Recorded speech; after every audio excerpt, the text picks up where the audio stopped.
Много ли мы знаем о Великой Отечественной войне? Кроме фактов из учебников истории и экранизаций художественных фильмов, достаточно ли, чтобы искренне общаться с ветеранами, сопереживать их прошлому и быть благодарным за победу? Как относиться к тем, кто дрифтует у вечного огня, кто оскверняет памятники войне, кто пытается заставить сомневаться в чувстве гордости за страну? Впервые в Башкортостане проходит акция «Истории Победы». У школьников есть возможность снять интервью с ветераном, задать ему интересующие вопросы и узнать больше о войне, а снятые видео оставить в архиве на долгую память. Я тоже готовлюсь к своему интервью. Акция «История Победы» — это связь поколений. Я участвую в акции «Истории Победы», Мы молодое поколение. Нам не хватает патриотизма. Последняя возможность пообщаться с Быть знакомым лично с людьми, Я участвую которые в акции «История себя Победы», ради потому что будущего ветераны — страны. это великие люди.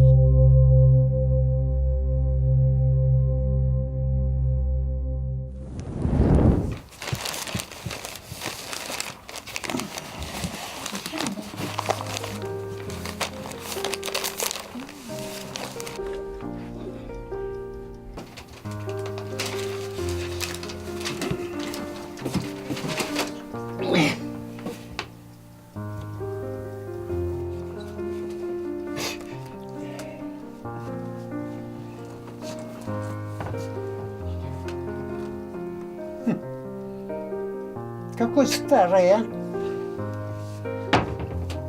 Был же моложе.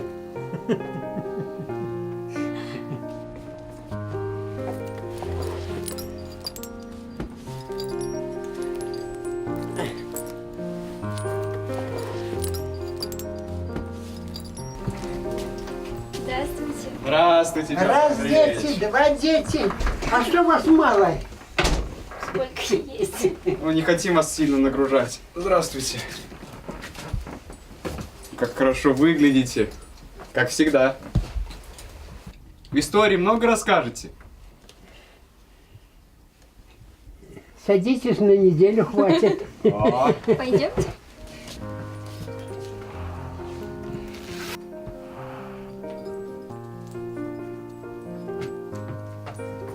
Вообще для меня общение с ветераном – это первый опыт и очень интересный, потому что когда человек рассказывает свои личные переживания, эмоции и говорит о каких-то конкретных людях, событиях, это помогает проникнуться, прочувствовать всю эту историю, как будто бы мыслями побывать в другой эпохе с помощью его рассказов.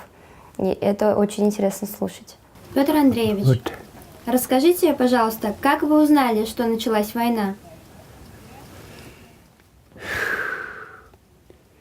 Мне тогда был 17-й год.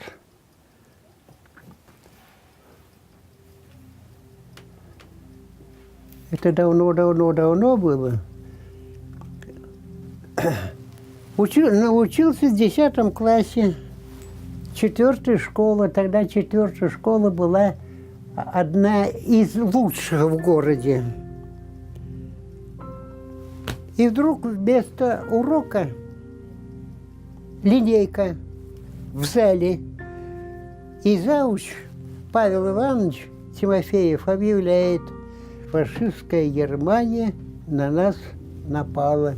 Кто постарше, между собой настолько растревожены были, настолько разочарованы были и в то же время утвердительно. Ну, мы ему покажем. Месяца 3 придется их полохматить.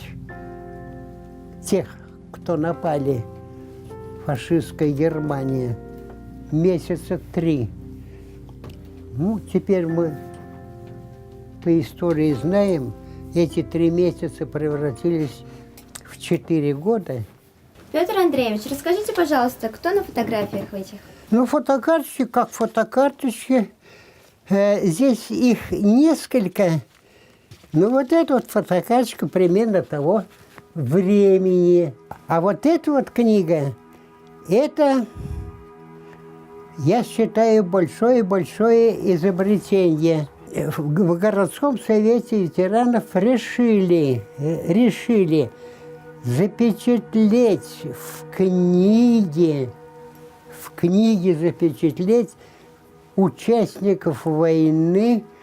Это ваши родственники, которые сражались за вашу жизнь, чтобы вы смогли родиться, чтобы вы могли образование получить, чтобы вы могли вырасти и заменить наше старшее поколение.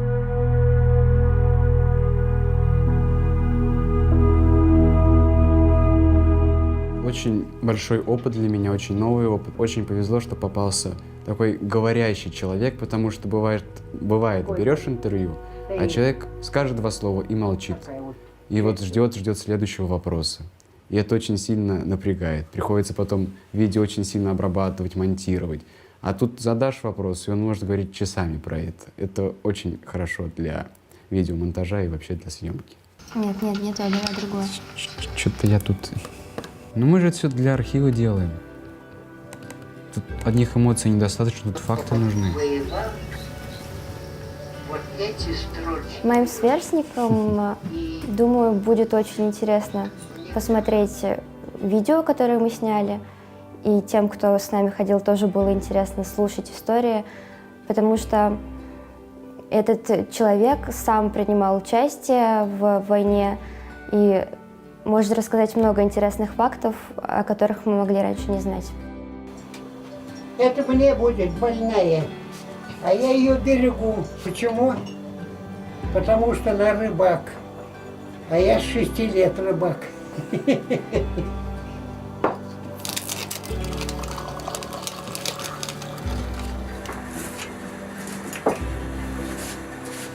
До свидания. До свидания. Здесь тоже я остался?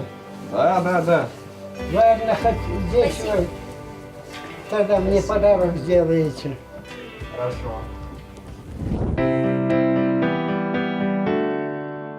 Музеи есть память. Они нужны для того, чтобы помнили, ценили и знали. История нужна для того, чтобы будущее строить с минимальным количеством ошибок. Интервью с ветераном – огромный вклад в память. В фотографиях можно увидеть характер, настроение, энергию. Но они статичны. Видео – это движение, оно транслирует жизнь. С помощью акции «Истории Победы» создан целый музей видео, архив, в котором хранятся воспоминания ветеранов, их истории, их эмоции, их лица, движение рук, взгляд. 1500 участников Великой Отечественной войны на сегодня проживают в Башкортостане. 250 согласились рассказать школьникам свои истории Победы. Главный телеканал республики взялся за обработку всех роликов. На сегодняшний день их уже более 180. Сохраним память о подвиге героев Великой Отечественной войны. Меня призвали в армию в сентябре 1940 года. Я попал служить на Дальний Восток, войска противовоздушной обороны. Самый тяжелый у меня был первый день, первый бой. Ну, у нас экипаж полностью собранный, машины заряженные, запчасти, боеприпас погруженные. И так, на что мы поехали в бой. Из Германии вернулся, меня боялись, говорили, предатель. Какой я был предатель, пацан. Мне тяжело было. Перед боем и старались не кушать. Вот, потому что боялись каждый, что попадет, говорит, когда пуля пройдет в тощий желудок, она как-то проходит, а если эту, то, говорит, разрывает там. Мы как все шарахнули по этому самолету, и вдруг он раз загорелся, и он еще в воздухе загорелся, и туда упал и взорвался. Я возвращаюсь с победой домой. Счастье не всем улыбнулось. Много друзей я в боях потерял, и им не вернуться домой.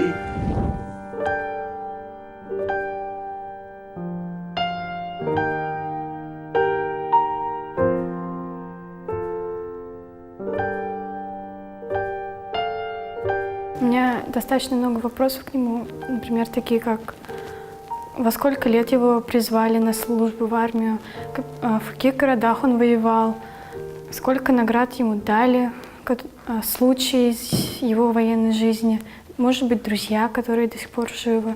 Записывайте все, что говорит ветеран. А ты вот какие будешь задавать? Его, которые ему больше всего запомнились, случаи с войны. Так, Сергей, давай ты почитай инструкцию, да, и смотри, как вообще будешь снимать. Меня вот назначили оператором. Я зарядил телефон, проверил память. Все хорошо, готовы снимать. Для начала мы с нашим руководителем сходили в архив и нашли сведения об наградах Вербина Павла Федоровича. Сегодня мы ему их вручим. Вот у нас тут есть документ о ваших наградах, 2 ваши награды. Награждается Вербин Павел Федорович за то, что в боях за деревни Твердохлебово и Райковка 17-18 декабря 1942 года лично уничтожил 5 немцев под сильным пулеметным огнем противника, поднял взвод минометчиков в атаку и первым вошел в деревню Твердохлебово. Помните эту деревню? Ну, было. А где вы этот документ нашли? Эти документы были рассекречены в 2005 году. Мы их нашли в архивах. Вот вам сейчас оставим. Пишите. Потом сами прочитайте или... Ага. Я... Спасибо. Я очень горжусь ветеранами нашей страны, но когда с ними общаюсь, я тоже много переживаю. Если затронуть не ту тему, можно задеть ветерана за больное место. А страшно было воевать вам? А? Страшно воевать было вам? Как вот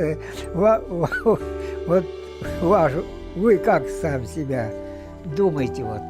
Мне кажется, что страшно. Страшно это, как тебе сказать, вот денек-два, а потом нет страсти. Как быть-то так и надо было. Вот. Война, она есть война. Раз ему захотелось, немцам, Гитлеру этому, что ж, надо было ответить. Вот и ответили ему. Не надо воевать, надо мирно жить. Вот какой надо урок добывать сейчас. Руководителям, правительству. Не надо. Мирно надо. Все одинаковые быть. Мы вот, шли вот, как вам сейчас скажу, вот. Молдавию сперва. Вот. Румыния, Венгрия, Австрия. Народ тут одинаковые. Такие что мы, что они все одинаковые. Ну, зачем вот это? Это все зависело из-за правительства. Тогда Гитлер был, ему надо было земли. Неужели нельзя мирным путем собраться, договориться без потерь? Вот этого их не хватало в башке-то, оказывается.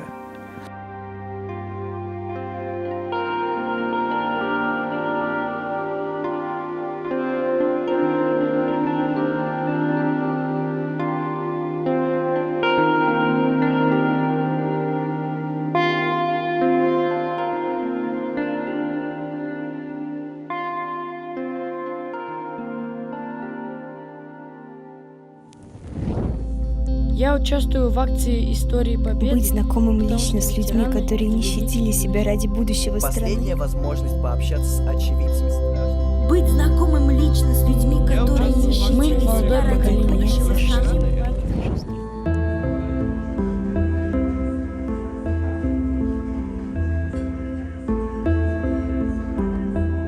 Журналисты – охотники за горячим.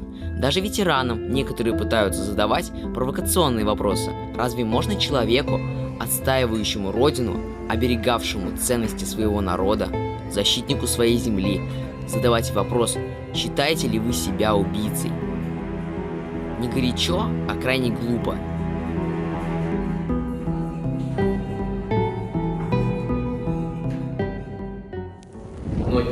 пытаются изменить историю, почему-то, не знаем. И в школах про Великую Отечественную очень мало рассказывается, и мы дополняем эту информацию, то есть находим из первых уст, поднимаем архивы и находим всякие награждения и рассказываем про это все.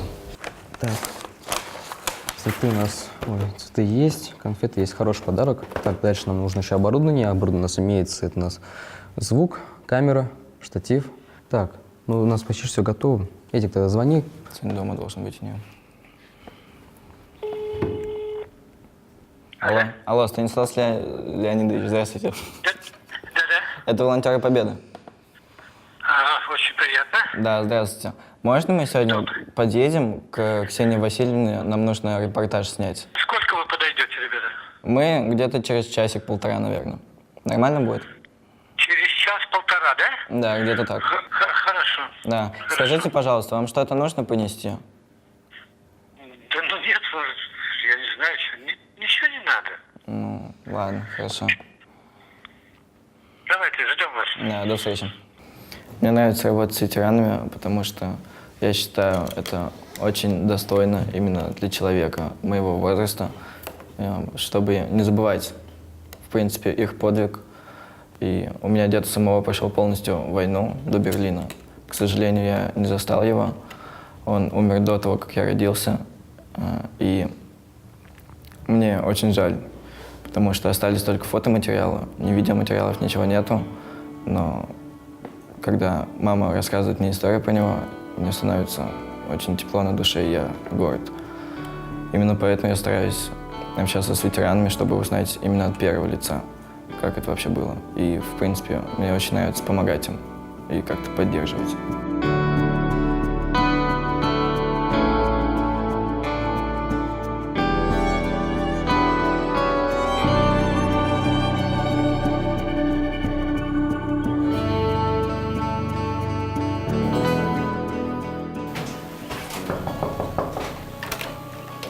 Здравствуйте.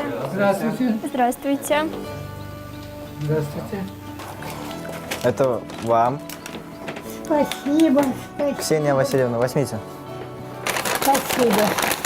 Огромное спасибо всем. Как дела у вас? Ну, как видите. Здоровье как? Писать хочу. Я очень рада, очень благодарна, что нас не забывает. Сколько нас осталось, не знаю. Но вот я до 100 лет доживаю. Пару вопросов вам зададим, вы сможете на них ответить? Постараюсь. Хорошо, Постараюсь. садитесь. Спасибо огромное.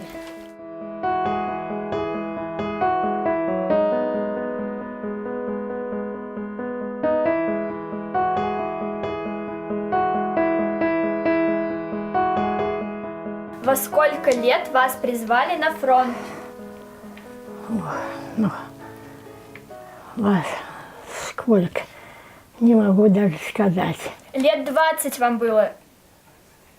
Наверное, не могу сказать. Не могу сказать. А чем вы занимались до того, как ушли на фронт? В сельской жизни я же, жила в деревне. Родители у меня были ведь, родители. С родителями жила. Кем вы служили во время боевых действий? Кем служили? Я снайпер. Знаете, я хочу После вам помочь. У нее немножко она вот забывает, а я буду дополнительно к вашему вопросу ей напоминать, она тогда вспомнит. А в каком году вас призвали на фронт? Призвали в 44-м, потому что вот они в школе, Подольская школа снайперов. В 42-м или 43-м году она переезжает в Коканд. Там у нее старшая сестра была, это тетя моя. Там она начинает работать, и вот как раз в это время производят набор в школу снайперов. Вот ей предложили пройти подготовку эту. Ну, естественно, тогда даже никто не отказывался, даже патриоты были, особенно молодые ребята и девчата. Вот. И уже в 43-м году ее направили на курсы вот в школу снайперов Подольскую. После окончания они получили все необходимое, их прямо оттуда же направили на фронт. Страшно было.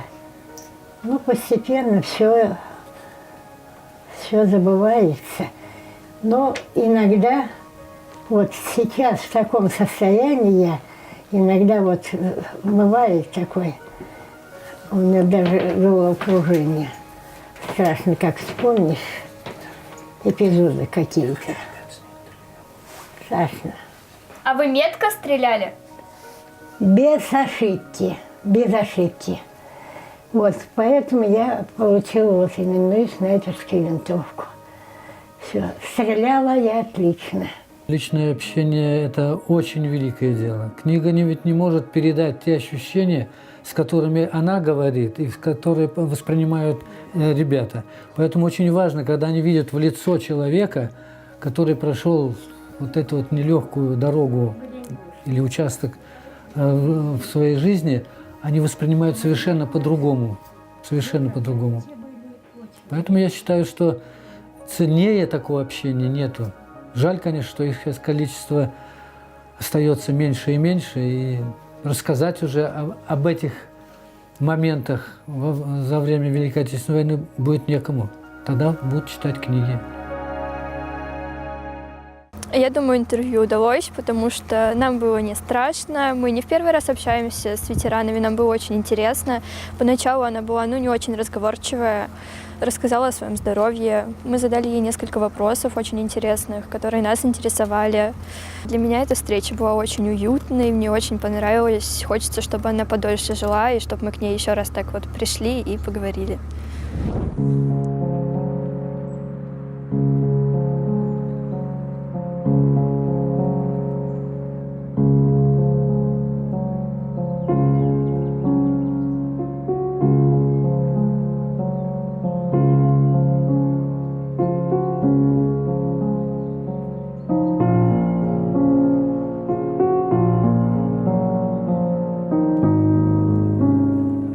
Ветеранам любят говорить: мы всегда будем перед вами в неоплаченном долгу. Это не значит не пытаться оплатить долг, а наоборот, ценить совершенные подвиги, помнить о героизме, уважать преданность Родине. Оплатить этот долг значит передать следующему поколению во всей полноте благодарность за жертвы, принесенные ради мирной жизни.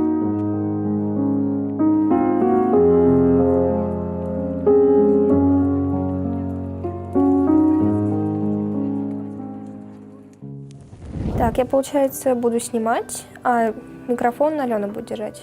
Да, Или мне положить его на стол? Лучше на стол его положить, потому что рука у тебя устанет, и, соответственно, это будет не очень. Хорошо.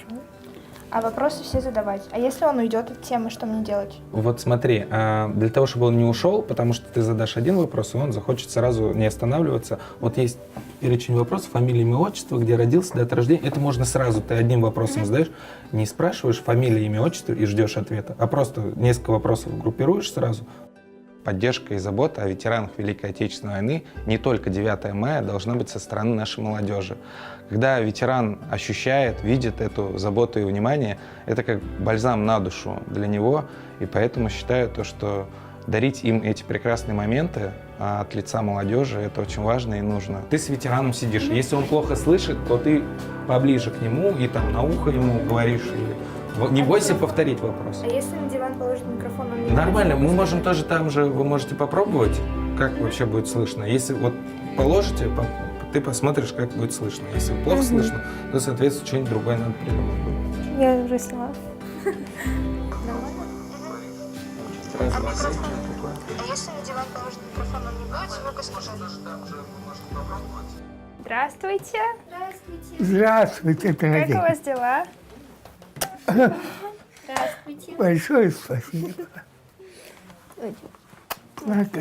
Мы вам дарим... Не забывайте. Это мы вам дарим фотографии с прошлой встречи. Это все. Помните это? О, Да. хорошая фотография. Ты смотри, где-то красивый вроде. А да, девчат, проходите туда, садитесь.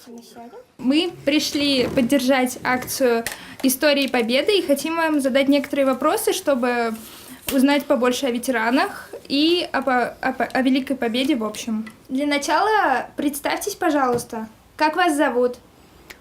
Владимир. А отчество? Владимир Игнатович. А когда вы родились? Дату рождения скажете? Скажу. Я родился в Башкирии, деревня Караяровка, Альшеевского, Стерлибашевского района. 14 сентября 1925 года. Вам на данный момент сколько лет? Сколько лет вам сейчас? 93. Как вы узнали о войне? Войну нам сразу, даже школа учительница нам сказали, Германия напала, у нас война. Ветеранов мы снимаем для того, чтобы они рассказывали истории, которые мы нигде не услышим. Как бы мы последнее поколение, которое, они смогут нам только рассказать. Чтобы мы передавали потомкам, чтобы наше следующее поколение смотрели эти видео. В первую очередь школьники должны понимать, что для ветеранов война — это с войной связано очень много эмоций, очень много воспоминаний, и стоит относиться к этому очень серьезно. На вопрос, что такое война, очень сложно ответить однозначно, потому что мы не переживали тех эмоций и чувств, которые переживали ветераны. Поэтому очень важно ходить к ним, слушать то, что они рассказывают, и попытаться хоть как-то понять. Нас призвали на пересыльный пункт в Уфу, а с Уфы в точке лагеря Оренбургской области, и там нас изучали. Такие хорошие 2 офицера раненые были, и они нам все рассказывали. Меня научили хорошо по азимуту ходить, местные карты, чтобы нахождение, где мы есть, вот в каком месте. И мы каждую тропинку, каждый кустик, каждую кочку все знали. Вот дадут, вот тебе компас, вот тебе карта. И вот бегали. А куда ты скопировал? Я скинула в папку с делом Василием Владимир Игнатьевич. Скинула все. 13 видео и 1 фоточка получилась.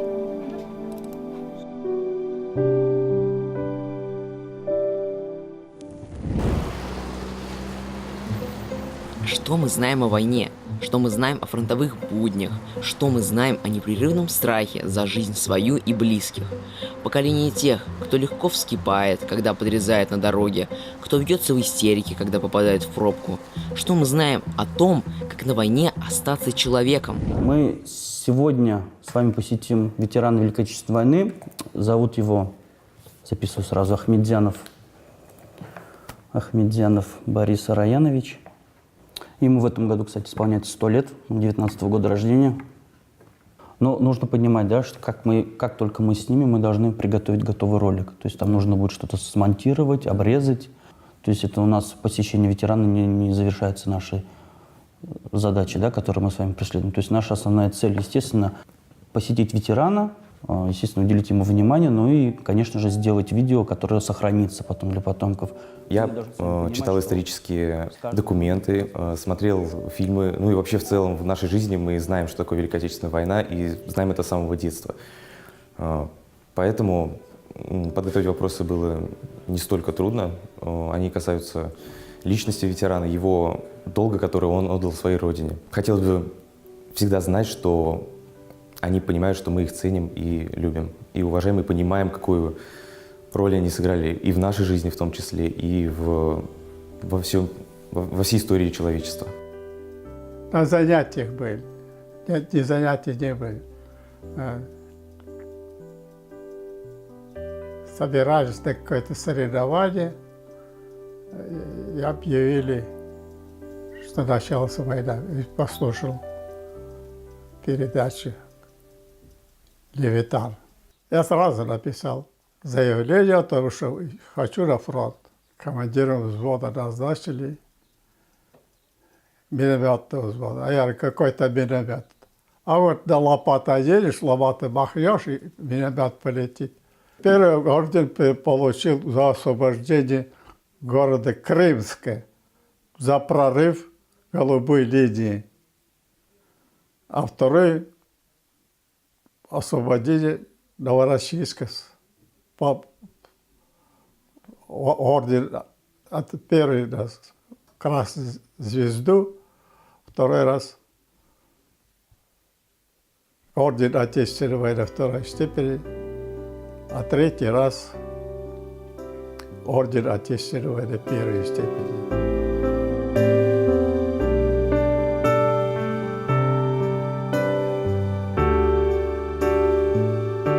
Интервью для меня — это что-то новое, и сегодня мои ожидания столкнулись с реальностью. Потому что ветеран — это уважаемый человек, он в почтенном возрасте, ему уже в этом году исполняется 100 лет, и довольно сложно вести диалог.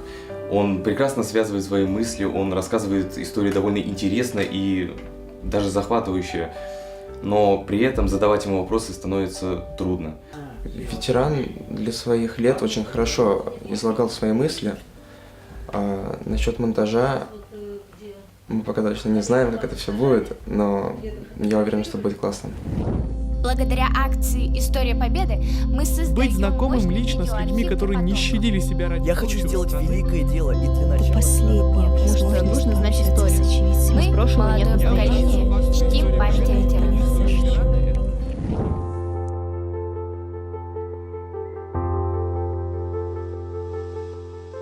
Быть подготовленным, чтобы не оказаться слабым. Лучшие умы Советского Союза трудились над военной техникой. Так родились легендарные танки Т-34, артиллерийская машина «Катюша», штурмовик Ил-2 и другая, не менее громкая боевая техника. А сколько героических, сверхчеловеческих подвигов совершалось на войне. Не счесть историй, где даже противники удивлялись и восхищались стойкостью и отвагой советских солдат. Легендарная смекалка и находчивость воинов не раз меняла ход боя. Быть подготовленным к интервью, чтобы не показаться слабым.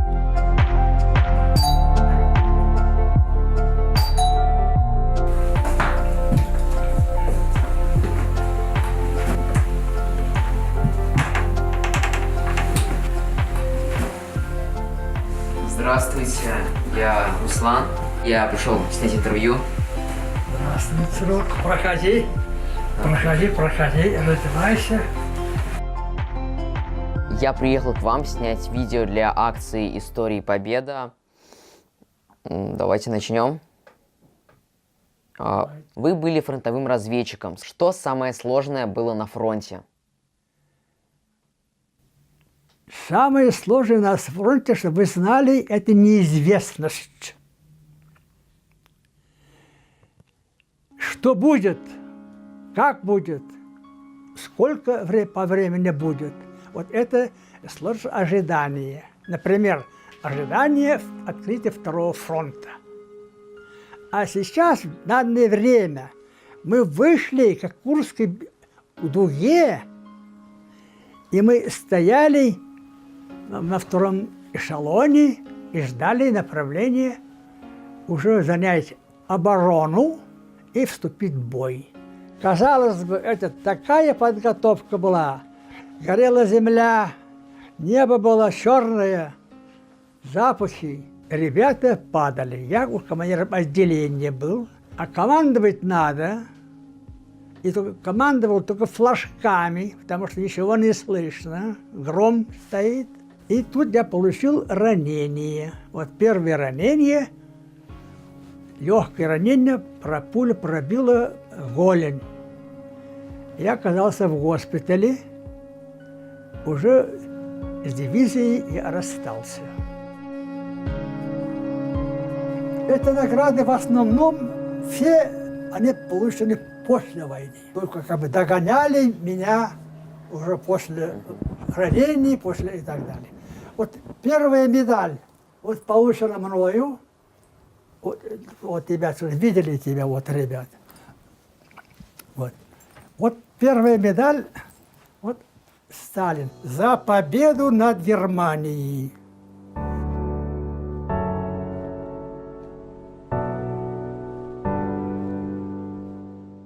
Вы смотрите фильмы о войне или читаете книги?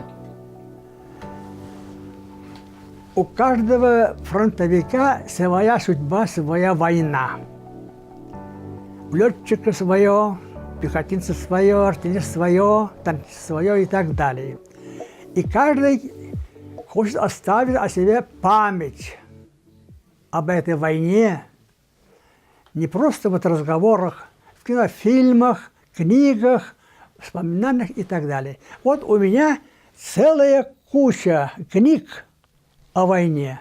То, как показывается война в фильмах, они правильно ее трактуют? То есть она сходится с тем, что было в реальности? Как говорится, киношники немножко приукрашивают. Например, форму одежды. У них чистенькие, аккуратненькие, так, порядочненькие. Ну, не всегда так бывает. Ну, пусть она будет так, конечно, так должно быть. Ну, в основном кино показывает правду. И командиров, как штабы работали вместе, совместно. Сложно ли было возвращаться к мирной жизни? Мы стали к концу войны абсолютно нищими. Вся страна. Надо было восстановить семью, надо было восстановить жизнь, работать и ждать, надеяться, что все будет нормально. Но ведь Германия же платила репарации Советскому Союзу. Мы же миллиарды тратили. Мы кровь народа, золотую кровь пролили. Чем восполнят? Репарации? Камнями ихними? Этими машинами уже негодными на металлолом годятся. Мы своим трудом восстановили Родину. Поэтому вся тяжесть войны, послевоенной, после возвращения, опять легло на плечи народа. Ведь мудрые люди говорят, что та страна сильна, которая может встать на ноги. И вот мы встали на ноги.